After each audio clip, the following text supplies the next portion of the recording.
Treasure Island by Robert Louis Stevenson. Chapter 14. The First Blow. I was so pleased at having given the slip to Long John that I began to enjoy myself, and to look around me with some interest on the strange land that I was in. I had crossed a marshy tract full of willows, bulrushes, and odd, outlandish, swampy trees, and I had now come out upon the skirts of an open piece of undulating sandy country, about a mile long, dotted with a few pines, and a great number of contorted trees, not unlike the oak in growth, but pale in the foliage, like willows. On the far side of the open stood one of the hills, with two quaint, craggy peaks shining vividly in the sun. I now felt, for the first time, the joy of exploration. The isle was uninhabited. My shipmates I had left behind, and nothing lived in front of me but dumb brutes and fowls. I turned hither and thither among the trees. Here and there were flowering plants, unknown to me. Here and there I saw snakes, and one raised his head from a ledge of rock and hissed at me, with a noise not unlike the spinning of a top. Little did I suppose that he was a deadly enemy, and that the noise was the famous rattle. Then I came to a long thicket of these oak-like trees, live or evergreen oaks, I heard afterwards they should be called, which grew low along the sand like brambles, the boughs curiously twisted, the foliage compact like thatch. The thicket stretched down from the top of one of the sandy knolls, spreading and growing taller as it went, until it reached the margin of the broad, reedy fern, through which the nearest of the little rivers soaked its way into the anchorage. The marsh was streaming in the strong sun, and the outline of the spyglass trembled through the haze. All at once there began to go a sort of bustle among the bulrushes. A wild duck flew up with a quack, another followed, and soon over the whole surface of the marsh a great cloud of birds hung screaming and circling in the air. I judged at once that some of my shipmates must be drawing near along the borders of the fen.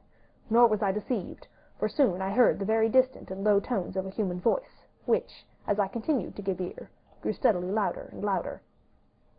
This put me in a great fear, and I crawled under the cover of the nearest live oak, and squatted there, hearkening, as silent as a mouse. Another voice answered, and then the first voice, which I now recognized to be Silver's, once more took up the story, and ran on for a long while in the stream, only now and again interrupted by the other. By the sound they must have been talking earnestly and almost fiercely, but no distinct word came to my hearing. At last the speakers seemed to have paused, and perhaps to have sat down, for not only did they cease to draw any nearer, but the birds themselves began to grow more quiet, and to settle again to their places in the swamp. And now I began to feel that I was neglecting my business, that since I had been so foolhardy as to come ashore with these desperadoes, the least I could do was to overhear them at their councils, and that my plain and obvious duty was to draw as close as I could manage, under the favorable ambush of the crouching trees. I could tell the direction of the speakers pretty exactly, not only by the sound of their voices, but by the behavior of the few birds that still hung in alarm above the heads of the intruders. Crawling on all fours, I made steadily but slowly towards them, till at last, raising my head to an aperture among the leaves, I could see clear down into a little green dell beside the marsh and closely set about with trees, where Long John Silver and another of the crew stood face to face in conversation. The sun beat full upon them. Silver had thrown his hat beside him on the ground, and his great, smooth, blond face, all shining with heat, was lifted to the other man's in a kind of appeal. "Mate," he was saying, "it's because I thinks gold dust of you. Gold dust, and you may lay to that. If I hadn't took to you like pitch, do you think I'd have been here a warning of you? All's up. You can't make nor mend. It's to save your neck that I'm a-speaking. And if one of the Wallens knew it, where'd I be, Tom? Now you tell me, where'd I be?" "Silver," said the other man, and I observed he was not only red in the face, but spoke as hoarse as a crow, and his voice shook too like a taut rope. "Silver," says he, "you're old and honest, or has the name for it, and your money too, which lots of poor sailors hasn't, and you're brave, or I mistook. And will you tell me you'll let yourself be led away with that kind of mess of swabs? Not you. As sure as God sees me, I'd sooner lose my hand if I turn again me duty." And then, all of a sudden, he was interrupted by a noise. I had found one of the honest hands. Well, here, at that same moment, came news of another. Far away out in the marsh there arose, all of a sudden, a sound like the cry of anger, then another on the back of it, and then one horrid, long-drawn scream. The rocks of the spyglass re-echoed it a score of times. The whole troop of marsh birds rose again, darkening heaven with a simultaneous whir, and long after that death yell was still ringing in my brain, silence had re-established its empire, and only the rustle of the redescending birds and the boom of the distant surges disturbed the languor of the afternoon. Tom had leapt at that sound, like a horse at the spur, but Silver had not winked an eye.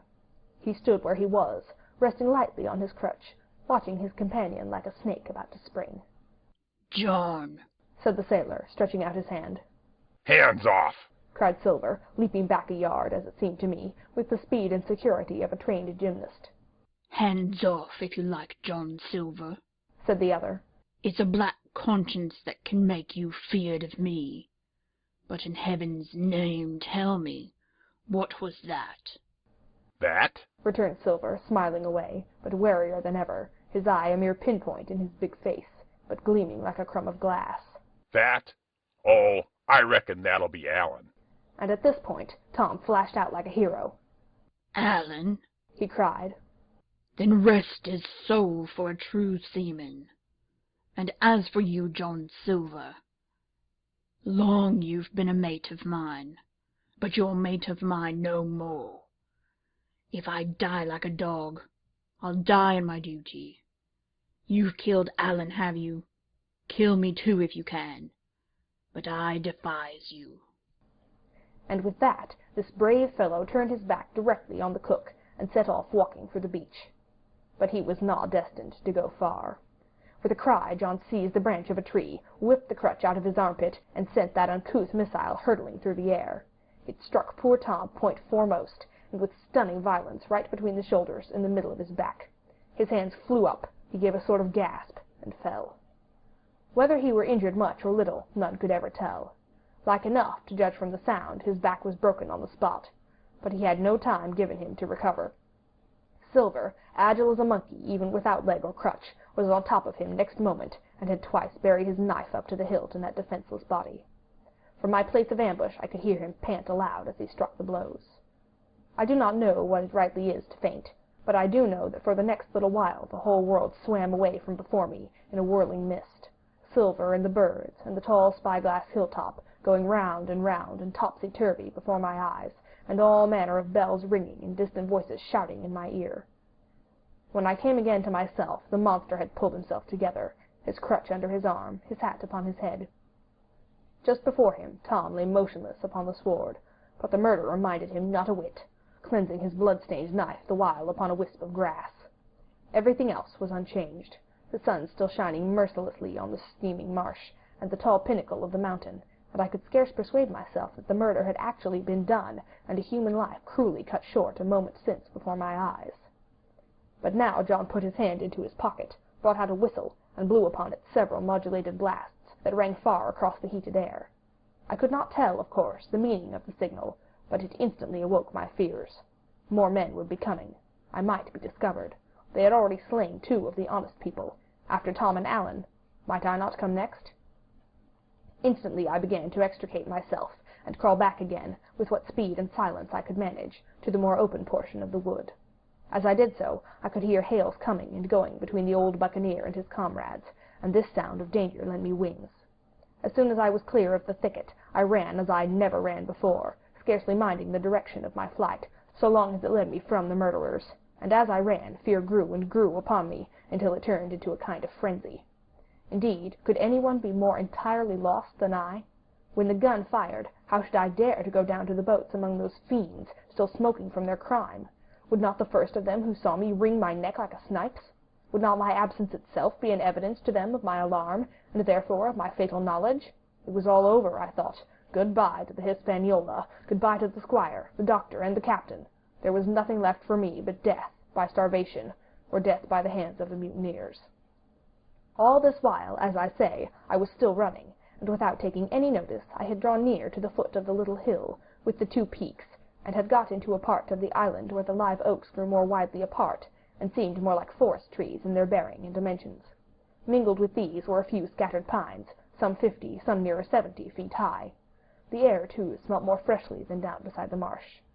and here a fresh alarm brought me to a standstill with a thumping heart. Chapter 14.